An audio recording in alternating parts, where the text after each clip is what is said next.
this has maybe the most Easter eggs. A psychotic amount. There are so many that we could not keep track. We are in for quite a ride with this one. Honestly, I have like 4 pages worth of notes. So buckle up, guys. Here's everything us Swifties have found so far in the Bejeweled music video. Let's start with the fact that the video was released on the 12th anniversary of Speak Now. So the video starts with Taylor cleaning up sick from the floor, and her outfit and hairstyle are kind of similar to what we saw her wearing in Cardigan and Willow. In the background of the scene, we hear Enchanted playing, of course a reference to Speak Now. The Haim sisters come in. I actually don't know if I'm saying that correctly. Is it Haim?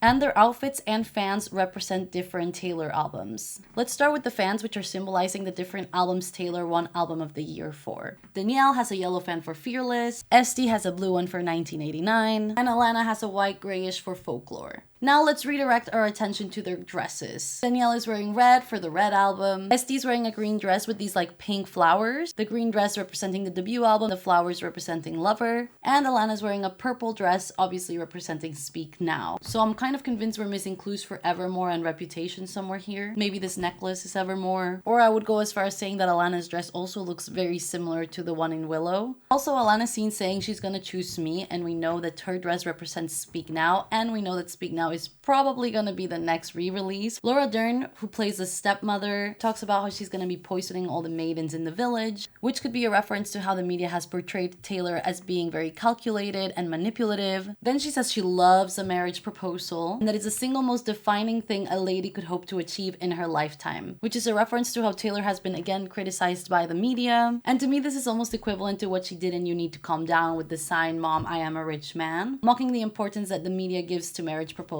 and engagements. So her message here is that women can be so much more than being a bride. This could also be a reference to her Midnight Rain lyric, he wanted a bride, I was making my own name. Then the stepmother shows how many marriage proposals she's received, and there's been 8, and for each one there's been a different ring. But what do they mean? That I could not figure out.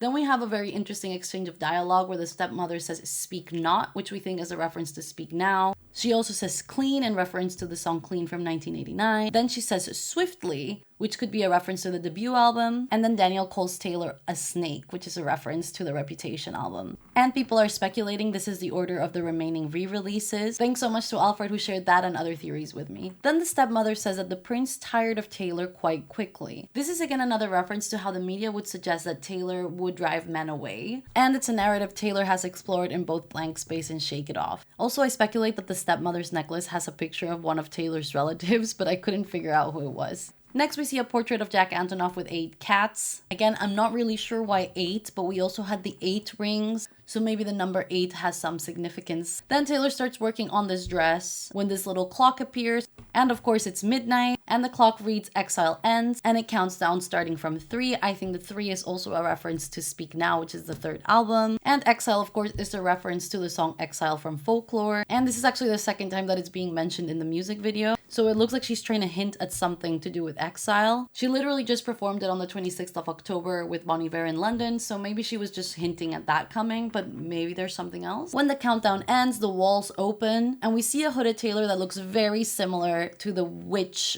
Taylor in Willow, and also to this look Taylor wore in Ready For It. Then she gets into the elevator, which could also be a reference to her song Labyrinth. In the lyric, you know how scared I am of elevators, so maybe it's about like conquering her fears. Now, of course, we have 13 floors, and of course, each floor represents one of her studio albums in release order, and it's symbolized by different colors. So the green is the debut album, yellow is Fearless, purple is Speak Now, red is Red, blue is 1989, black is Reputation, pink is Lover, Folklore is white, Evermore is like an off-white, Fearless Taylor's version is yellow, Red Taylor's version is red, Midnight's is a sparkly blue-black, and the 13th floor is purple, again symbolizing that Speak Now will be the next re-release. Then we have this shot, and like I'm no expert, but I think this looks like New York, and I did like a Google image search and it was recommending like the Empire State Building, so I guess I'm not far off. In which case, I think this is just a reference to her song Welcome to New York from her 1989 album. But also, if this is supposed to resemble the Empire State Building, the top is missing. So I wonder if that's something. Then she clicks on number 3, which as I said, we all know is Speak Now. And now the hooded Taylor is gone. And some people say that the Bejeweled outfit reminds them of this one that Selena Gomez wore in I Love You Like a Love Song. So that maybe she's teasing some sort of collaboration coming up. But I'm not really sure about this. Then of course on the elevator floor counting system, we have the same Easter egg that we have from the elevator buttons. So we had the 3rd floor for Speak Now being the first stop. And then we see that Taylor gets off again at the 5th floor, which is obviously 1989. And when she gets off, she's rocking this outfit that has similar vibes to something that we saw in Wildest Dreams. Finally, Taylor reaches the 13th floor. She appears sitting on a clock that's striking 3 o'clock. Again, another reference to Speak Now as if we needed any more. Someone said that this scene reminded them of the Speak Now city. It might be a bit of a stretch, but also kind of cool. We get the scene of Taylor and Jack together because she's won the competition and she's wearing these hair clips that say SN, so Speak Now. And she rejected the marriage proposal, which could be a reference to her song Champagne Problem, or even to Getaway Car, Put the Money in the Bag and I Stole the Key, because of course here she has the key for the castle. Okay, now we arrived to the last 30 seconds of the music video, but there's actually a lot to unpack here. Essentially, there's an Easter egg here for every single Taylor Swift album,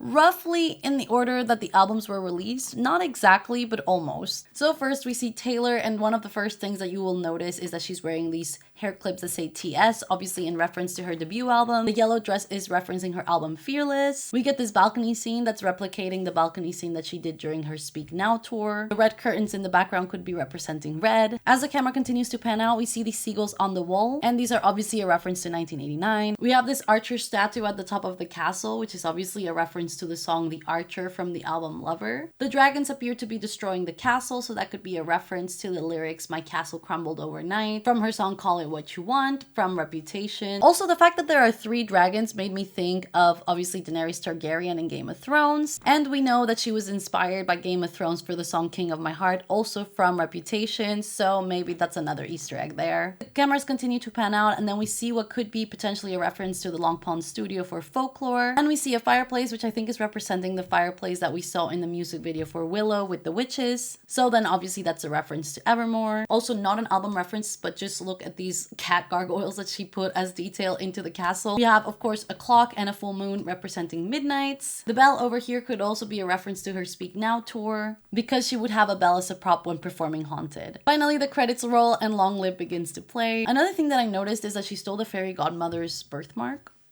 What does that mean? That was a lot to unpack. Did I miss anything? Let me know below. A big shout out to Alfred, who pointed a lot of these Easter eggs out to me. And yeah, thank you so much for hanging out with me. If you didn't watch my anti-hero music video Easter egg video, maybe you want to check it out. I hope you enjoyed this video and I hope to see you in the next one. Bye!